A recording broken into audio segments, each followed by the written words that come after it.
So everyone welcome to my channel. ये मेरा पहला व्लॉग होने वाला है कि मैं नीट की प्रिपरेशन कैसे कर रहा हूँ एज ए 11th ग्रेडर। तो व्लॉग स्टार्ट करने से पहले मैं कुछ हॉनेस्ट टॉक करना चाहता हूँ, क्योंकि बहुत लोग को मतलब वो होता है ना, एक्साइटमेंट होता है कि भाई ये कैसे पढ़ रहा है, कहाँ से पढ़ रहा है, कौन सा एग्जाम देगा। तो चलो इसको क्लियर करते हैं। तो सबसे पहले बात करते हैं एग्जाम्स को लेकर कि मैं सिर्फ नीट करूंगा या फिर कोई और अदर बैकअप प्लान भी है मेरा। तो देखो बैकअप हाँ है। देखो पहले एक हार्श ट्रूथ जान लो कि भाई अगर तुम्हारा नीट जो है ना वो 720 मार्क्स का होता है, और अगर उसमें से 500 मार्क्स भी तुम अगर स्कोर करते हो ना, तो बहुत ज़्यादा चांसेस रहते हैं कि तुम्हें गवर्नमेंट कॉलेज नहीं मिलेगा। एक अच्छा गवर्नमेंट कॉलेज के लिए हमेशा जो कट ऑफ रहता है उसको क्रॉस करना ही पड़ता है, जो कि आई थिंक 600-650 कभी कभी 645 भी चल जाते हैं। तो मेरे कुछ बैकअप प्लान है, जैसे सीवीटी है, नेस्ट है, पारा मेडिकल है। ये सब मेरे कुछ बैकअप प्लान है जो मैं हो सकता है तो एग्जाम दूंगा। हो सकता है, पूरा नहीं है, मतलब देने को तो दूंगा ही, जिसमें अच्छा कॉलेज मिल जाए वो ले लूंगा। अब बात करते हैं कि मैं रिसोर्सेज कौन से यूज कर रहा हूँ, पीडब्ल्यू से ही पढ़ रहा हूँ या फिर कोई और बैच भी लो। तो देखो हॉनेस्टली बता रहा हूँ, मैं पीडब्ल्यू से ही पढ़ रहा हूँ, अर्जुना बैच से ही पढ़ रहा हूँ। अर्जुना 1.0 नॉट 2.0, 1.0 से ही पढ़ रहा हूँ। और अर्जुना बैच में ज्वाइन करने के बाद मुझे पता चला कि भाई इतना इनफ नहीं होता है, इसलिए मैंने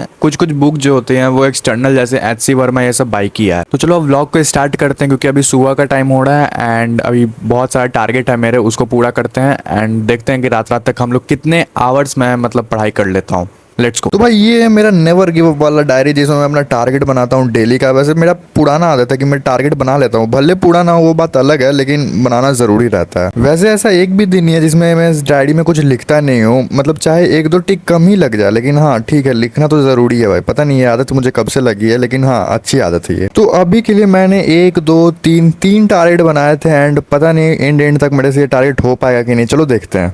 तो ये मेरा पहला सेशन था मॉर्निंग का, जिसमें मैं एनिमल किंगडम को रिवाइज करता हूँ अच्छे से। पहले तो मैं लेक्चर लेता हूँ विपिन सर का जो वन शॉट रहता है उससे, उसके बाद मैं अपने से जो होता है ना वो अपने से रिवाइज कर रहा था। और भाई सच्ची बताओ तो मेरी हमेशा हालत ख़राब हो जाती है जूलॉजी पढ़ने में। मतलब मैंने एनिमल किंगडम को इतनी बार याद करने की कोशिश की, इतनी बार कि मतलब क्या ही बताऊँ, लेकिन आज तक ऐसा नहीं हुआ कि याद करके मैं क्वेश्चन लगाने गया और मेरे से क्वेश्चन बन जाएगा। ऐसा कभी नहीं होता है मेरे साथ। खैर मैं तो अभी फिलहाल पूरा फोकस के साथ पढ़ रहा था। मॉर्निंग में हमेशा एकदम मेरा माइंड फ्रेश रहता है, तो मतलब थोड़ा मोड़ा तो दिमाग में अट जाता है, जिसके कारण मैं अच्छे से पढ़ पा रहा था। वैसे तुम लोग बताना कि तुम लोग एनिमल किंगडम को कितना बार पढ़ चुके हो, या फिर मतलब कैसे याद करते हो, कैसे सब कुछ मैनेज करते हो, मेरे को ही बताना, मुझे भी जानना है थोड़ा। वैसे मेरा दिन का एवरेज 3 से 4 घंटा स्टडी में तो चल ही जाता है। मैं सोच रहा हूँ इसको अपग्रेड करूँ, लेकिन कर नहीं पा रहा बिकॉज ऑफ कंटेंट क्रिएशन भी तो है, मैनेज करना है वो सब भी, और डिस्ट्रैक्शन वगैरह को अलग ही मैनेज करना रहता है। तो भाई सुबह का स्टडी सेशन खत्म करके मैं जैसे ही मतलब फोन वगैरह देखने लगता हूँ, तो मुझे दिखता है कि भाई मेरे को एक मेल आया, और वो मेल था मेरे के लिए कोलैब के लिए था भाई। मतलब लिटरली जो फीलिंग जो आ रही थी ना, गट फीलिंग जो थी मेरी, मतलब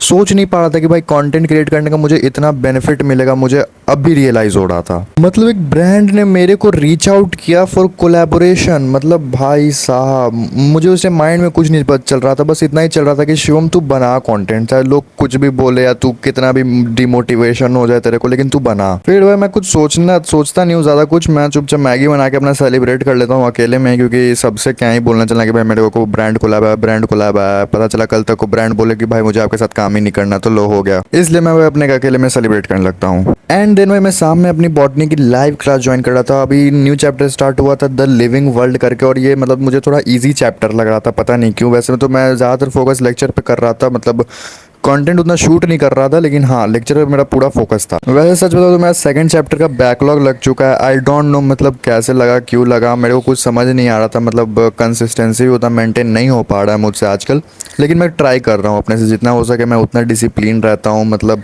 सुबह उठ रहा हूँ, पढ़ाई कर रहा हूँ, कंटेंट शूट कर रहा हूँ, देन पढ़ाई कर रहा हूँ, देन कंटेंट एडिट कर रहा हूँ। कुछ ऐसे ही करके मेरा दिन कट रहा है हमेशा का। एंड पता है मैंने नोटिस है कि जब तुम 2-3 दिन अगर लगातार अगर पढ़ाई छोड़ दो ना भाई, तो तुम पीछे का सारा भूल जाते हो और रिलेट भी नहीं कर पाते हो। मतलब मैं अभी तो ठीक है बॉटनी में न्यू चैप्टर स्टार्ट हुआ था, लेकिन अगर यहीं पे सेल डिवीजन या सेल साइकिल वाला चैप्टर होता ना, तो मैं कसम से बता रहा हूँ मैं नहीं कर पाता लाइव अटेंड। एंड ये जो मेरा स्टडी सेशन होने वाला था ना, ये आई थिंक कम से कम 1.5 घंटा का था, जिसमें आई थिंक मुझे 20 मिनट एक्स्ट्रा लगते हैं नोट्स वगैरह बनाने में और थोड़े क्वेश्चंस वगैरह लगाने में, क्योंकि मैं थोड़ा डीप एनालाइज करता हूँ हमेशा। देखो पढ़ने बैठता हूँ तो एकदम अच्छे से 100% देता हूँ पढ़ाई को, उसके अलावा मैं सारी चीज़ें भूल जाता हूँ। और तुम देख रहे होगे कि मेरे बगल में ना जो तो 2-3 स्टिकर चिपके हुए, स्टिकर नहीं वो पोस्टर्स है, मतलब जिसमें क्वेट वगैरह लिखा हुआ है, थोड़ा सा मोटिवेशन वगैरह, थोड़ा उससे मोटिवेशन मेरा जागरूक होता है भाई। वैसे 3 नहीं है, वहाँ पे 5-5 चिपकाए हुए हैं, लेकिन ये मतलब कैमरा एंगल थोड़ा मैंने अच्छे से शूट नहीं किया तो इस कारण वो 2 और नहीं दिख रहे हैं। एंड भाई इन एंड तक मैंने मतलब सब कुछ कंप्लीट कर ही लिया था, मतलब क्वेश्चन प्रैक्टिस भी हो गया था, मेरा बॉटनी का नोट्स भी बन चुका था, मतलब प्यास व्यास सब लगी थी सबको। चलो ठीक है, पानी वगैरह पी ही लेता हूँ, अभी इसमें कौन सा ब्रेक लेना है। हाँ वैसे तुम लोग अपना कमेंट डाउन कर देना कि तुम लोग का स्टडी सेशन या स्टडी आवर कितना है।